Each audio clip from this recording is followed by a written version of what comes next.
ऐसा कि Bharatiya Janata party nation first ਨੂੰ ਲੈ ਕੇ ਚੱਲਦੀ ਹੈ ਔਰ ਪੰਜਾਬ ਪੰਜਾਬੀਅਤ ਪੰਜਾਬੀ ਭਾਈਚਾਰੇ ਦਾ ਮਤਲਬ ਹੀ ਹੈ ਦੇਸ਼ ਪ੍ਰਥਮ, ਕਿਉਂਕਿ ਪੰਜਾਬ ਭਾਰਤ ਦੀ ਤਲਵਾਰ ਹੈ, ਖੜਗ ਹੈ ਔਰ ਪੰਜਾਬ ਲਗਾਤਾਰ ਭਾਰਤ ਦੀ ਸੁਰੱਖਿਆ 'ਚ ਕੰਮ ਕਰ ਰਿਹਾ ਹੈ ਔਰ ਵਿਕਸਿਤ ਭਾਰਤ ਦਾ ਜਿਹੜਾ ਪ੍ਰਧਾਨ ਮੰਤਰੀ ਨਰਿੰਦਰ ਮੋਦੀ ਜੀ ਦਾ ਸੰਕਲਪ ਹੈ ਉਹਨੂੰ ਪੂਰਾ ਕਰਨ ਵਾਸਤੇ निरंतर काम करना, निरंतर लगे रहना, ये सारे ही भारतीय जनता पार्टी के कार्यकर्ता उस संकल्प से लगे और निश्चित रूप से विकसित भारत का संकल्प यानी मेरा पंजाब भी उस विकसित भारत के अंदर संकल्प के अंदर चमकेगा।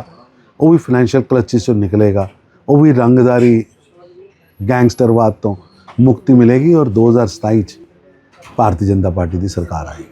जो भारतीय जनता पार्टी का काम करना सब ना मुश्किल से, क्योंकि मैं तो 3 जनरेशनस का वर्कर हाँ। मैं देखा अपने परिवार के अंदर उस संकट के दौरान जो श्यामा प्रसाद मुखर्जी के मार्च के अंदर मेरे दादा जी गए सी, उस तो बाद किस तरह बहिष्कार होया सी, एक लंबी लड़ाई लड़के तो तक पहुँचे। इस लड़ाई के अंदर पार्टी सब नाल उपर और उसके उपर देश यानी नेशन सब ने उपर यह गुरु मंत्र मिला।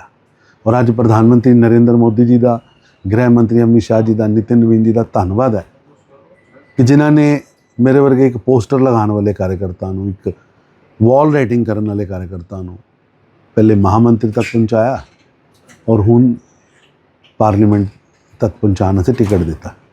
मैं उन्होंने धन्यवाद करना और उन्होंने और अपने हाईकमान को विश्वास दिलाना। जिस कार्यकर्ता भावना अज तो 40 साल पहले मैं अपना जीवन शुरू किया सी, या अज तो 48 साल पहले जो मैं संघ च अपने पिता जी की उंगली पकड़ के जाना शुरू किया सी, उस भाव अगे भी काम करता रहा। ऐसा कि Bharatiya Janata party nation first में लैके चलती है और पंजाब पंजाबीयत पंजाबी भाईचारे का मतलब ही है देश प्रथम, क्योंकि पंजाब भारत की तलवार है, खड़ग है और पंजाब लगातार भारत की सुरक्षा 'च काम कर रहा है और विकसित भारत का जोड़ा प्रधानमंत्री नरेंद्र मोदी जी का संकल्प है उन्होंने पूरा करने वास्ते निरंतर काम करना, निरंतर लगे रहना, ये सारे ही भारतीय जनता पार्टी के कार्यकर्ता उस संकल्प से लगे और निश्चित रूप से विकसित भारत का संकल्प यानी मेरा पंजाब भी उस विकसित भारत के अंदर संकल्प के अंदर चमकेगा। वो भी फाइनैंशियल क्लचिस से निकलेगा, वो भी रंगदारी गैंगस्टरवाद तो मुक्ति मिलेगी और 2027 भारतीय जनता पार्टी की सरकार आएगी। जो भारतीय जनता पार्टी का काम करना सब ना मुश्किल से, क्योंकि मैं तो 3 जनरेशनस का वर्कर हाँ। मैं देखा अपने परिवार के अंदर उस संकट के दौरान जो श्यामा प्रसाद मुखर्जी के मार्च के अंदर मेरे दादा जी गए सी, उस तो बाद किस तरह बहिष्कार होया सी, एक लंबी लड़ाई लड़के तो तक पहुँचे। इस लड़ाई के अंदर पार्टी सब नाल उपर और उसके उपर देश यानी नेशन सब ने उपर यह गुरु मंत्र मिला।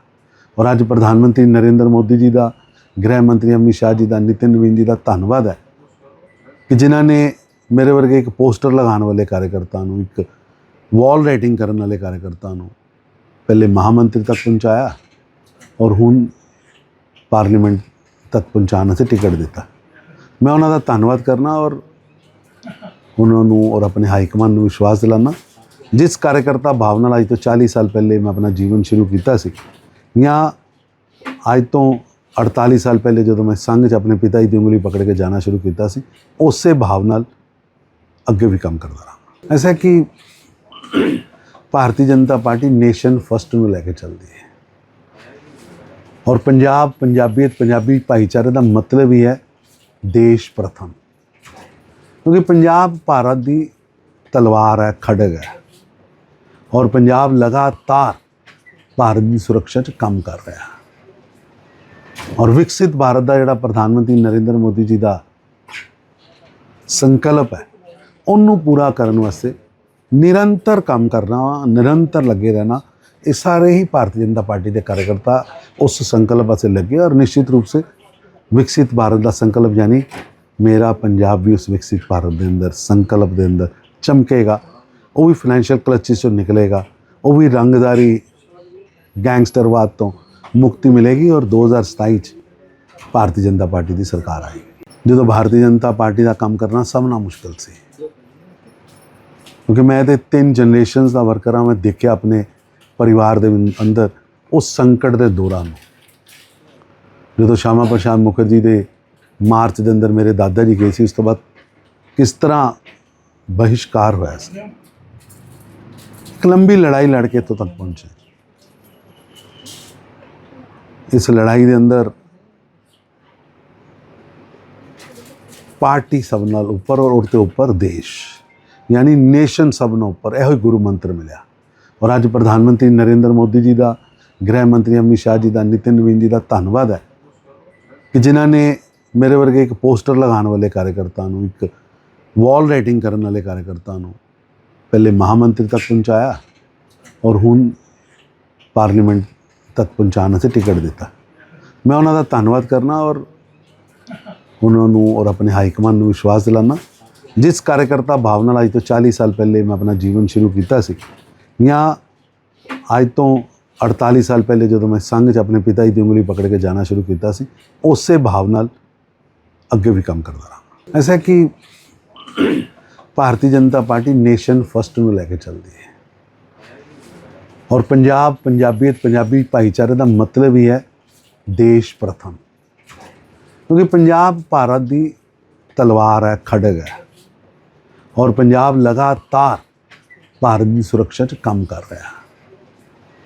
और विकसित भारत का जोड़ा प्रधानमंत्री नरेंद्र मोदी जी का संकल्प है, उन्होंने पूरा करने वास्ते निरंतर काम करना, निरंतर लगे रहना। ये सारे ही भारतीय जनता पार्टी के कार्यकर्ता उस संकल्प वास्ते लगे और निश्चित रूप से विकसित भारत का संकल्प यानी मेरा पंजाब भी उस विकसित भारत के अंदर संकल्प के अंदर चमकेगा। वो भी फाइनैंशियल क्लचिस चो निकलेगा, वो भी रंगदारी गैंगस्टरवाद तो मुक्ति मिलेगी और 2027 भारतीय जनता पार्टी की सरकार आएगी। जो भारतीय जनता पार्टी का काम करना सब ना मुश्किल से, क्योंकि मैं तो 3 जनरेशन का वर्कर हाँ। मैं देखा अपने परिवार के अंदर उस संकट के दौरान जो श्यामा प्रसाद मुखर्जी के मार्च के अंदर मेरे दादा जी गए सी, उस तो बाद किस तरह बहिष्कार होया सी। एक लंबी लड़ाई लड़के तो तक पहुँचे।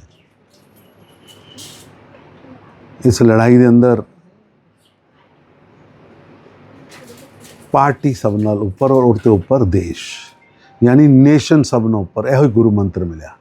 और अज प्रधानमंत्री नरेंद्र मोदी जी का, गृह मंत्री अमित शाह जी का, नितिन नवीन जी का धन्यवाद है कि जिन्होंने मेरे वर्गे एक पोस्टर लगाने वाले कार्यकर्ता, एक वॉल राइटिंग करने वाले कार्यकर्ता पहले महामंत्री तक पहुँचाया और हुण पार्लीमेंट तक पहुँचाने से टिकट दिता।